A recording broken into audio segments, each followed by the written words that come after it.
아빠를 사형시켜달라는 청와대 청원으로 국민을 충격에 빠뜨렸던 등촌동 전처 살인 사건. 아빠 김 씨에 대해서 검찰이 무기징역을 구형했습니다. 네, 그밖에 일명 도도맘으로 불리는 김민아 씨의 승소 소식까지 이호영 변호사와 함께 짚어보도록 하겠습니다. 어서 오세요. 네, 안녕하세요. 네,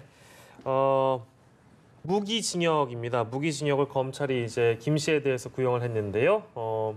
이 사건을 저희가 이제 복귀하는 차원에서 김 씨의 혐의부터 저희가 좀 설명을 듣고 가겠습니다. 네, 그 등촌동 살인 사건이라고 하죠. 지난 그 10월 22일 새벽 4시 45분경에 그 4년 전에 이미 이혼한 전처를 찾아가서 그 김모 씨가 아파트 지상 주차장에서 그 13차례인가요? 그 아주 잔인하게 흉기로 찔러서 살해를 한 그런 혐의를 받고 있는 것입니다. 네, 그 사건이 이렇다 보니까요. 딸들이 법정에 증인으로 출석을 해서 최고형을 내려달라 이렇게 호소하기도 했다고요. 네, 그 자신의 친부를 살인범이라고 부르는 그 딸의 어떤 심정을 어떻게 이해할 수 있을까 싶은데요. 오늘 그 딸들이 이제 법정에 증인으로 출석을 해서 호소를 한 내용을 들어보면 그 딸은 한때 아빠로 불렀지만 그 엄마를 저 세상으로 보내고 그 남은 가족에게 씻을 수 없는 고통을 안겨준 저 살인자 앞에 설 수밖에 없는 심정이 너무나 고통스럽고 참담하다.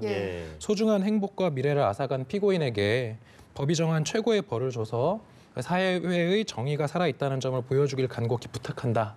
이렇게 이제 법정에서 직접 진술을 했다고 합니다.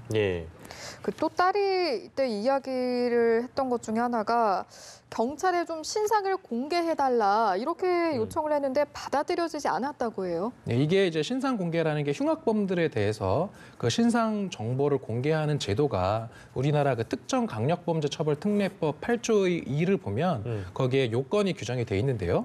그 요건을 살펴보면 이제 범행 수단이 잔인하고 중대한 피해가 발생한 특정 강력 사건일 것. 그다음에 피의자가 그 죄를 범하였다고 믿을 만한 충분한 증거가 있을 것. 그리고 국민의 알 권리 보장, 피의자의 재범 방지 및 범죄 예방 등 오로지 공공의 이익을 위하여 필요할 것. 이러한 이제 그 요건들을 규정을 하고 있는데 그 지금 피의자의 신상 공개가 이제 들어오게 된 계기가 된 것이 이제 강호순 사건이거든요. 그래서 이때 이제 이렇게 공개가 됐었는데 지금 등촌동 살인 사건과 비슷한 시기에 그 전 국민을 충격에 몰아넣었던 사건이 그 강서구 PC방 살인 사건 있지 않습니까? 이 경우는 이제 피해자의 신상이 공개가 됐는데 비슷한 시기에 비슷한 범죄인 이 등촌동 살인 사건 같은 경우는 무죄추정 원칙을 좀 이유로 들어서 그 신상 공개를 거부를 해서 이게 좀 그 기준이나 이런 게 좀 너무 불분명한 게 아니냐. 그리고 딸 입장에서는 자신들이 너무나도 이제 고통스러운 이런 상황에서 어떤 재범의 우려나 이런 부분들을 고려할 때 자신들이 스스로 공개를 하겠다. 이렇게 해서 인터넷에 그 친부의 어떤 신상을 공개를 하기도 한 그런 사건입니다.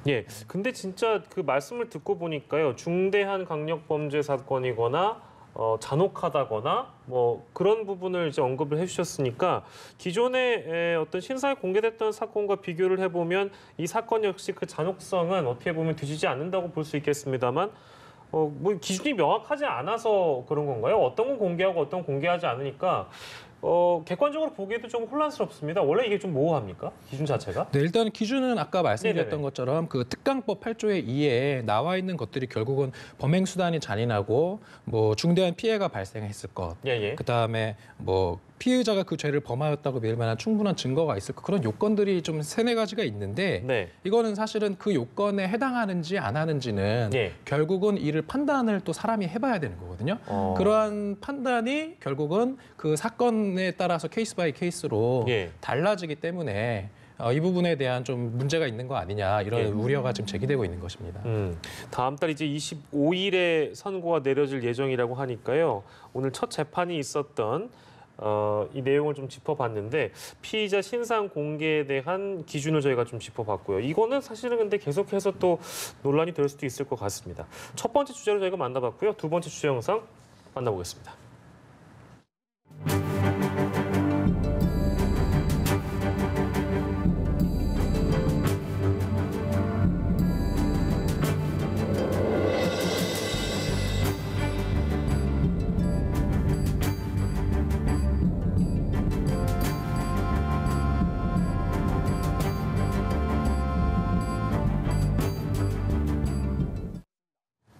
예, 이 사건도 사실은 굉장히 충격적이라고 할 수 있겠습니다. 먼저 어떤 사건인지 개요를 저희가 좀 정리해보고 가겠습니다. 네, 이 사건은 이제 그 산부인과에서 예. 그 산부인과의 분만실을 찾아온 그 산모에 대해서 의사가 이제 현장에 있지 않고 예. 그 10시간 30분이 넘도록 예. 그 카톡으로 그 간호사에게 이제 의사가 지시를 했고 예. 그 결과 산모는 10시간 30분이 넘는 시간 동안 의사를 만나지 못한 상태에서 그 분만 촉진제만 맞은 상태로 예. 계속 그 조치를 받았고 결국 그 결과 호흡이 멈춘 상태로 신생아를 출산을 했고요. 예. 그렇게 이제 뇌에 손상을 입은 채 태어난 신생아가 예. 몇 달 뒤에 세상을 떠난 그런 사건이거든요. 네네. 그래서 이제 이 산모가 이 의사를 업무상 과실치상으로 이제 고발을 했고 예. 나아가서 민사상 손해배상 청구까지도 그렇게 한 사건입니다. 예. 근데 무죄라는 얘기죠? 그렇죠. 이제 업무상 과실치상에 대해서 무죄가 선고가 됐는데 그 근거를 조금 말씀을 드리면 예. 이게 업무상 과실치상이라는 어떤 형사 재판은 결국 두 가지를 따져봐야 되는데 예. 그 사실 인정 부분에서 예. 업무상 과실이 있었느냐 예. 그게 첫 번째가 지금 중요한 거고 예. 그다음에 그러한 업무상 과실이 있었다고 한다면 그러한 과실로 인해서 태아가 사망을 한 것이 맞느냐 예. 즉 그 과실과 사망이라는 그 사이에 예. 인과관계가 인정되느냐 이 두 가지가 이제 입증이 돼야지 예. 유죄의 선고가 가능한데요. 예. 아마도 업무상 과실이라고 하면 예. 그 흔히 과실이라고 하면 우리는 실수라고 이제 얘기하는데 예. 법적으로는 주의 의무 위반을 말합니다. 주의 의무 위반이요. 그렇죠. 그러면 의사에 대한 주의 의무 위반이라는 건 뭐냐면 통상적인 의사가 갖췄어야 되는 어떤 의료상의 조치 의무라든지 예. 진단상의 의무 같은 것을 위반을 예. 했다라고 하면 과실이 인정이 되는 건데요. 네네네. 아마도 이 사건에서는 그러한 어떤 주의 의무 위반 부분에 대해서 예. 아주 명백하게 그 무죄 추정 원칙을 깰 정도로 형사 재판에서 증명이 안 된 거 아닌가 싶습니다. 예, 제가 오면서 봤는데 그 예. 의사가 이런 얘기를 했었어요. 그 병원 안에 있었어도 예. 본인은 같은 판단을 했을 것이다라고 예. 의사가 주장을 했다라는 좀 소식이 전해졌거든요. 예. 그 얘기는 뭐냐면 본인이 비록 그 수술방 안에 있지는 않았지만 예. 있지 않았던 거 인정한다. 비록 네. 카톡으로 했더라도 그렇죠. 카톡으로 지시했는데 네네네. 그게 내가 수술방 안에 있었다 하더라도 그러한 똑같은- 지시했을 것이다. 음. 결국은 내가 밖에 있었던 것이 예. 실제로 어떤 주의 의무 위반까지 간 건 아니다. 밖에서 나는 할 건 다 했다. 예. 이런 주장을 했다라는 거고요. 예. 그리고 이게 뭐 재판에서 얼마나 받아들여졌는지는 모르겠지만 예. 일단은 그런 주장을 했다는 거고 예. 그다음에 또 하나의 쟁점은 아까 말씀드렸던 것처럼 그 인과관계거든요. 네네네. 그 아이가 그 태어나서 몇 개월 후에 사망을 했는데 예. 그 사망의 원인에 대해서 아마 재판에서 치열하게 다퉈졌을 거예요. 그래서 이게 과연 10시간 동안 예. 의사가 카톡으로 지시한 것 때문에 아이가 바로 사망을 했는지는 예. 사실은 그 인과관계를 따지기 위해서는 예. 그 제3의 어떤 감정 의사의 어떤 그런 의견이라든지 예. 그런 것들을 다 들어봐야 되는 거거든요. 그러면 진료 기록 감정도 해봐야 되고 예. 그래서 그런 것들을 토대로 예. 아마도 재판부에서 판단을 해보았더니 예. 이것은 의사가 한 10시간 정도 밖에서 있었던 것이 좀 아쉬운 점은 있지만 예. 그것 때문에 곧바로 태아가 사망을 하는 결과가 발생했다라고 추호의 의심도 없이 증명이 됐다라고 보기는 좀 어렵다. 명확히 예. 유죄다 이렇게 결론 내릴 수는 없다. 그렇죠. 왜냐하면 라는 이게 불명확할 때는 피고인의 이익으로 한다라는 어떤 형사소송법의 그런 대원칙이 있거든요. 것이죠. 예. 그래서 아마도 조금 의심은 되지만 예. 확실하지는 않기 때문에 의사에 대해서 형사 그 과실치상 혐의에 대해서는 예. 무죄를 선고한 것이 아닌가 싶습니다. 네. 저희가 이제 지금 이야기하고 있는 게 1심 결과이기 때문에요. 앞으로 이제 더 이제 계속해서 재판이 진행이 된다면 혹시라도 판결이 뒤집어질 가능성은 어느 정도라고 보시는지요? 네, 뭐 판결이 항소심에서 뒤집어지는 경우는 왕왕 있거든요. 예. 이제 분명히 검사가 항소를 할 것으로 보이는데 특히 이제 항소심에서 주로 다루어질 것은 사실 인정 부분. 그러니까 형사 재판은 사실 인정과 법률 판단의 두 가지의 어떤 그 이제 절차가 진행되는 건데 그 사실 인정 부분, 즉 예. 의사의 주의 의무 위반이 있었느냐, 예. 그다음에 주의 의무 위반과 사망이라는 그 결과 사이에 인과관계가 있느냐, 이 사실 인정 부분에 대해서 혹시라도 1심에서 좀 놓친 부분이 있다라고 한다면 항소심에서 결과가 바뀔 가능성도 배제할 수는 없다. 이렇게 볼 수 있을 것 같습니다. 네, 피해를 본 이제 그 입장에서는 이것을 이제 의료 사고의 한 어떤 분류로 생각할 수 있을 것 같고 충분히 그거를 피해로 인식할 수 있다고 저는 생각을 합니다만 지금 이제 말씀하신 어떤 법률적인 근거들 뭐 이런 것들 형사적인 절차들 다 들어봤는데 사실은 이 내용은 굉장히 사회적으로 공분을 많이 산 사건이라서 말씀 듣고 보니까 이제 만약에 왕왕 이런 경우가 있다면 뭐 10시간 30분 11시간 이제 원장이 나가 있어서 카톡으로 어떤 지시를 하고 그것을 이제 내부에 있는 직원이 그걸 그대로 따랐는데 약간 유사한 사례가 또 발생했다 하면 판결이 또 의사에게 유리하게 나지 않겠느냐 이런 지적도 분명히 있거든요. 이건 어떻게 보세요?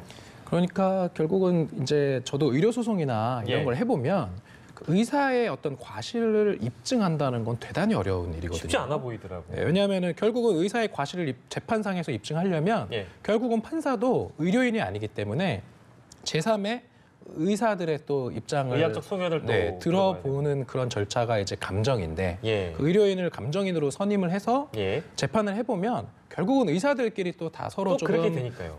다 알거든요. 예. 그래서 이게 제가 뭐 이제 경험을 통해서 보면 예. 분명히 이거는 명백한 과실인데 명백한 과실을 탁 짚어서 이렇게 짚어주는 경우는 잘 없습니다. 의사들이.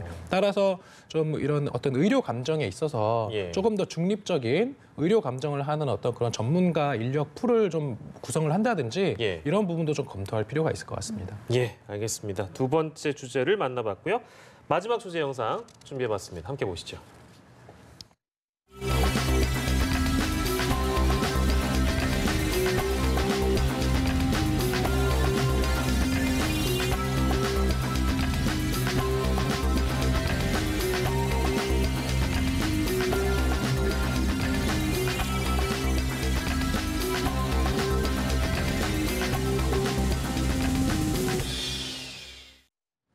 네, 일명 도도맘 관련 이제 소송 내용인데 또 오늘 한참 동안 포털에서 검색어 1위를 기록하기도 했다고 해요. 어떤 내용인가요?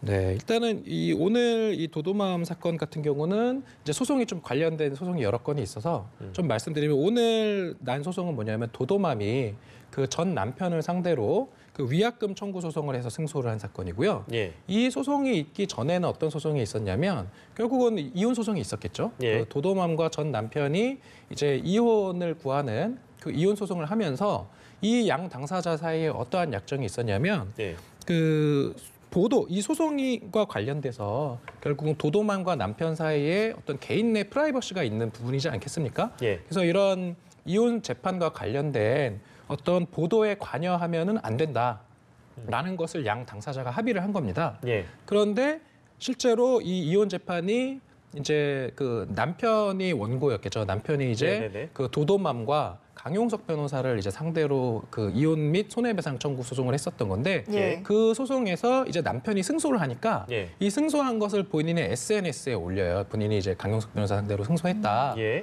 그렇게 했더니 이제 도도맘이 그 당시에 지금 나와 그때 이혼 소송할 때 예. 이거 언론에다가 공개하지 않도록 예. 합의해놓고 예. 그 합의를 위반한 거 아니냐. 아. 그 합의 위반을 원인으로 해서 예. 그 위약금 청구 소송을 했었는데 예. 그것이 오늘 승소 판결이 났다라고 하는 것입니다. 아, 그러니까 이제 이혼 소송과 맞물려서 그 이제 이혼 소송이 하나 끝이 나고 나서 그 관련된 내용을 이제 남편이 SNS 썼는데 그것이 이제 그 비밀 유지에 대한 부분이 이제 저촉이 됐다, 위반이 돼서 결국에 그걸 도도맘이 이제 역으로 우리가 걸었다고 표현할 수 있는 거네요. 그렇죠. 네네네.